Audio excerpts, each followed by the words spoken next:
It's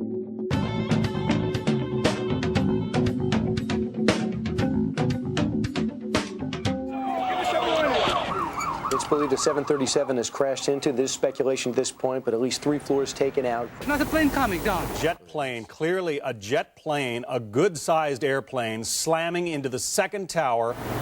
Boom! Oh, man. What's going on? You are a New York City firefighter. Drop what you're doing. Report to your company. A major disaster is occurring in New York City this morning.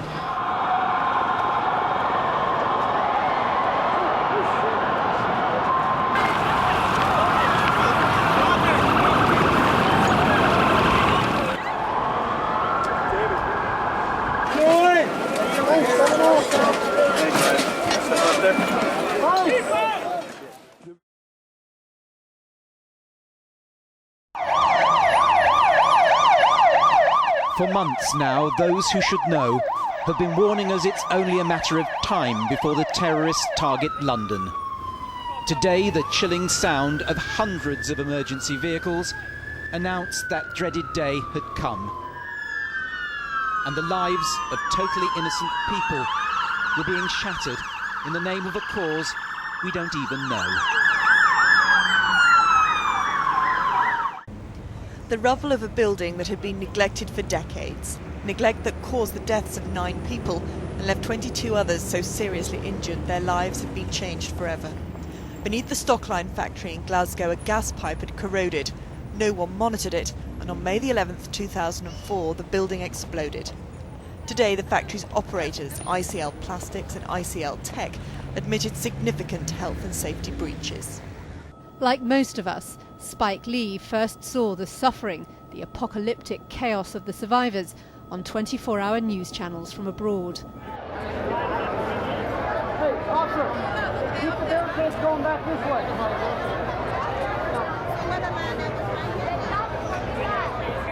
Remember, if you have your paperwork, you will be on the outside line. If you do not have paperwork, you will be on the curb. You will be on the line that is on the curb. We will start this part of the line moving in just a minute. Please, nobody coming up on the side trying to cut in line. You see where the line starts.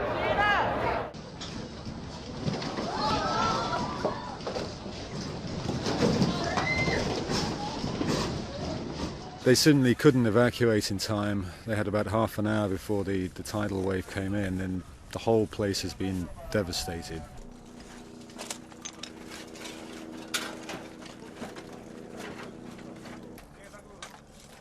When the tsunami struck, the emergency generators at the Fukushima reactors were put out of action. On Saturday, an explosion ripped the roof and walls from the number 1 reactor building. Yesterday, a second bigger explosion did the same to number 3 reactor. Both containment structures around the nuclear fuel are said to be still intact. This morning, an explosion at the number 2 reactor almost certainly damaged its fuel. Minutes later, the number 4 reactor exploded and then caught fire. Number 4 has been shut down for months, but it still contains spent fuel rods in a storage pool, which still have the potential to overheat and leak radioactive material. The pyres of dead animals are alight again tonight, and soon, as well as infected herds, the flames will be consuming sheep and pigs that aren't diseased, but soon would be. From this weekend, animals at strong risk of foot and mouth, perhaps 300,000 of them, will be put to the torch. Farmers are appalled that these lambs and ewes might have to be culled in a desperate attempt to build a fire break that could stop the epidemic in its tracks. At least 30 cars were swept away, some left concertinaed around telegraph poles. Well, 1 or 2 residents of the village did decide to spend the night, but they're a tiny number. It's pretty much deserted here. The emergency services really just mopping up the last of the searches going on in case there are any people trapped in buildings or cars. So far, the number of people trapped seems to be miraculously small. We're being told nobody reported dead as yet, and the injury list is very small. The reason being, of course, that this, unlike the Linton-Lynmouth disaster, this happened in daylight. People didn't have much warning from the forecast, but once the rain began to fall, they did get some, and they could see their way out. In Norfolk, just before dawn today, farmers moved in to support lorry drivers blockading a major oil distribution centre. And that's an allegiance which is being repeated all around the country. With lorries and tractors parked side by side, these two groups are picketing most major fuel depots and refineries and bringing supplies to a halt across Britain. In Manchester, for example, there was no fuel at some petrol stations today. Others had sold out by mid-morning as hundreds of anxious drivers tried to stock up. People braving the sub-zero temperatures to buy those last-minute Christmas gifts. But not all retailers have got their Christmas wish. Blizzard conditions forced one of Britain's best-known shopping centres, Brent Cross in North London, to close. Problems too in Birmingham. Traffic queues not to get into the Bullring shopping centre, but people heading out and desperate to get home, abandoning their shopping plans. History seems to have repeated itself. This was the first-class compartment of the intercity train, tonight still pitched on its side. After the final, bodies are recovered, and that might take many hours. The next stage will be to lift the carriages clear of the track. In the last few minutes, Railtrack has estimated that it might be 3 days before this line is reopened. But with at least 8 dead, the questions over safety will go on for much longer. 2 crashes on this line, 2 public inquiries, and many more dead. Howell Jones, ITN. A radioactive agent called polonium-210. The discovery of the radiation sparked an investigation. Even a British Airways plane which had flown from Moscow tested positive for signs of radiation. Since Mr. Litvinenko died here at University College Hospital 5 days ago, over 1,100 people who were in the Itsu Sushi Bar or the Millennium Hotel have called NHS Direct. Only 8 of those have been sent to a specialist outpatient clinic for assessment. And the Health Protection Agency insists their risk of being contaminated with polonium-210 is low.